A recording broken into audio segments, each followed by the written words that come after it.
Hello guys, it's Jack from Propstead and you're welcome to our YouTube channel. Today we're going to be talking about a very fascinating topic: how to buy a property you cannot afford. Yes, I know it sounds weird, right? Yes, but today we're talking about how to buy a property you cannot afford. Stick around with us, you're going to enjoy this video. If you haven't subscribed to this YouTube channel yet, I wonder why you haven't, because there's lots of amazing stuff on this channel always, and there's going to be more, so you need to subscribe to this channel so that you can get more useful content, and also hit the notification icon so that you can get notified each time we release content on our page like this.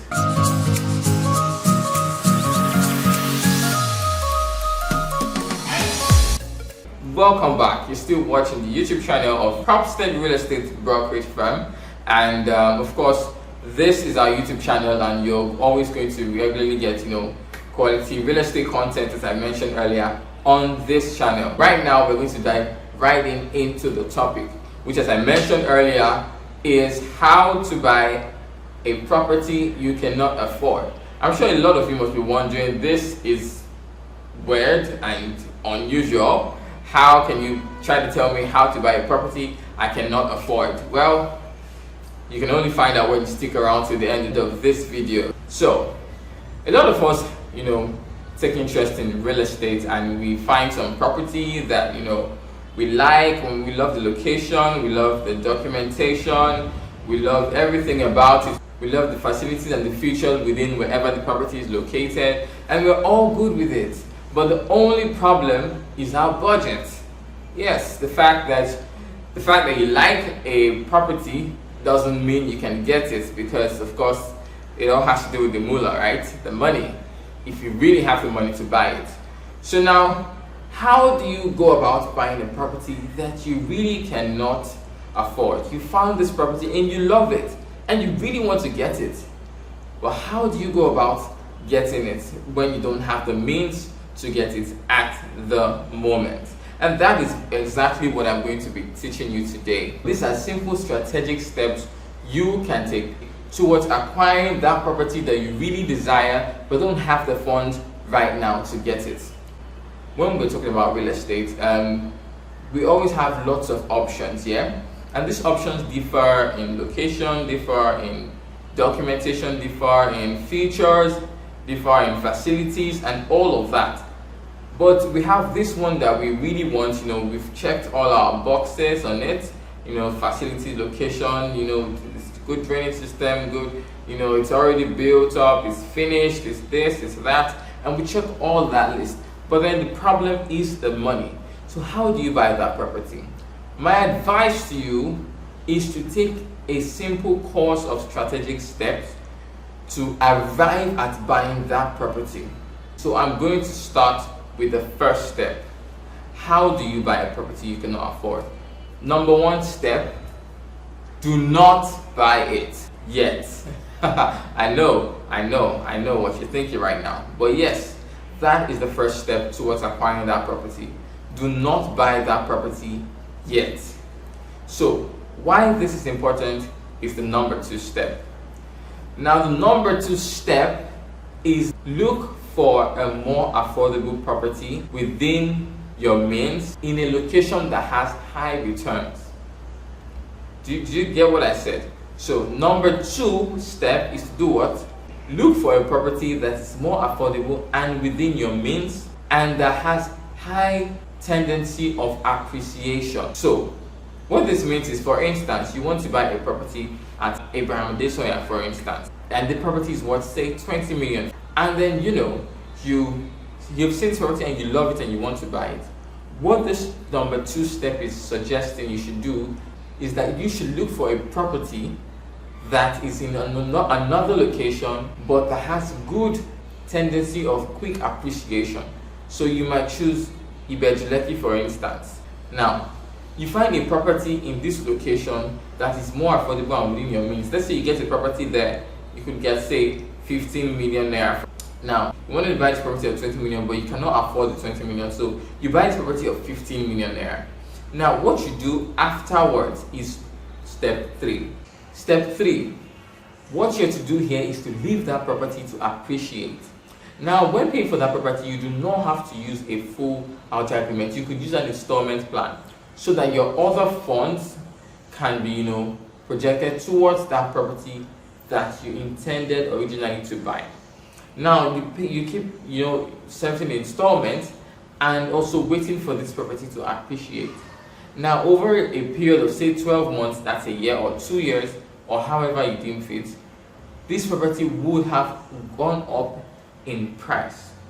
Now, when this property goes up, you can now sell this property, and as a result of the fact that you've used some time, you've kept some time of say 2 years, you would have been able to save up some funds, and as a result of the fact that you also used an installment plan to pay for that property, that second property, you would have been able to save up some funds, which you can now add to the sale value of that property. So that property you bought for 15 million, say for instance, it is appreciated by say 33% for instance, and that's like 5 million. So now you sell that property for 20 million naira, and the funds you've been able to save during the period when we were waiting for that property to appreciate, you can add it up to the amount you got from selling that property and then buy the other property. Now, I know some of you must be asking, what about the other property? It would have definitely appreciated also. Now, let's say for instance both properties appreciated by 33%. Now, this one would have appreciated by 5 million naira and this other one by about 6.6 million naira. Now, this property will be selling for 20 million naira while this other one would be selling for 26.6 million naira. But now the good thing is that during that waiting period, you would have been able to amass the extra 6.6 million naira, which would be used to make up for the funds that's in addition to the property you just sold, to buy this other property. Now, the real essence of this discussion is to let you know that as a real estate investor, you should never stop investing.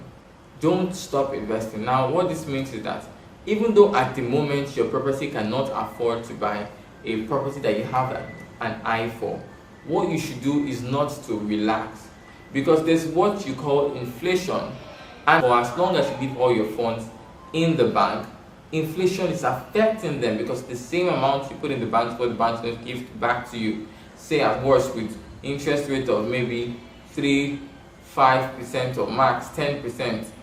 You understand? So you must not stop investing at any time.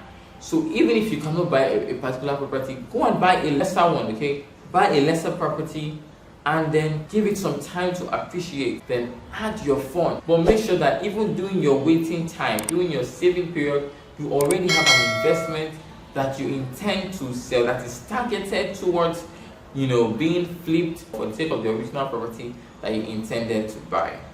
I hope you understand me. So this is how you can take steps to buy that property that you cannot afford. Number one, do not buy the property yet. Leave that property alone and go to another property. That's issue number two. Look for another property that has high appreciation rate. And if you really look for a property that has high appreciation rate, the appreciation rate will be more than that one that you bought. And as a result, you'll be able to make more to cover up for the purchase of that property. So that's number two. Look for a property with high appreciation rate in another location. Buy it. Now wait for that property to appreciate. After you've done that, say 1, 2 years, 3 years period of time, depending on what property you're buying, say 2 years, 3 years period of time, then afterwards you sell that property off. Include the amount of money you've been saving on it for the period while you were just waiting for that property to appreciate. So now you move all that funds into buying this new estate, and you do it at a level of comfort. Now, if you decide that, okay, this method is too difficult, I can't do this, I can't, make an investment when I'm not ready to use property or to buy it. Now, let me give you an idea of what the alternative move would be. Now, if you want to buy property, ordinarily, what if you want to buy property you cannot afford, you don't buy it and you leave it. Let's say you leave this property and say, okay, I'm going to come back to property in 2 years' time. So you decide that, okay, no, I only have 15 million naira now, But what I'm going to do is that in the next 2 years, I should be able to save up 6.6 million naira to buy this property. And then by then, I'll be able to buy it. It's 20 million naira, yes? So I'll buy it at 20 million naira in next 2 years' time. Now, what you fail to recognize is the fact that in that 2 years' time, that property is going to appreciate. Do you understand? And then in the course of 2 years' time, when you've saved 6.6 million naira, what you'd have at hand will be 21.6 million naira, which would still not be enough to buy the property, which at that time will be 26.6 million naira. So I don't know if you understand the mathematics, but that is how it works. So you have to make an investment that would be yielding returns, that would appreciate quickly, so that you can add funds to it and buy the property you really want to buy. So that is how to buy a property you cannot afford. So you can see that in the space of 2 years, you'll be able to afford a property that you otherwise would not be able to afford. So this is a simple tip, a simple strategy that is just plain. Anybody that intends to really invest in real estate can just use. So I'm encouraging you today. You want to buy that land at Lekki or Banana Island. Relax first. Buy the land at Lekki first, or buy a land at Ibrahim Soya, or buy a land at Lekki, where you know that the appreciation is faster than Banana Island. Yes, so I hope you know that the appreciation rate in Lekki is higher than the one at Banana Island. Buy that property, or you can even buy multiple of the property that you are using to target your real desired property. Buy them, and then after a period of time, sell them with reasonable return on your investment, and then add up the rest of the funds to buy the property you desire, which is whether Banana Island or Lekki or Ibrahim or wherever it is. So if you would like to make an investment for the sake of your future investment, send me a message on WhatsApp, or send a text or call 091-2232-4051. So call this number up and let us discuss on how to get you a property, whether you're getting this for immediate classification or you're getting it because you intend to get a bigger property in the future. You can always send me a DM and I'll always be here to assist you through the process. Alright guys, it's Jack from Propstead, and right now I'm signing out. Thank you so much for watching our video today. See you in our next video. Cheers.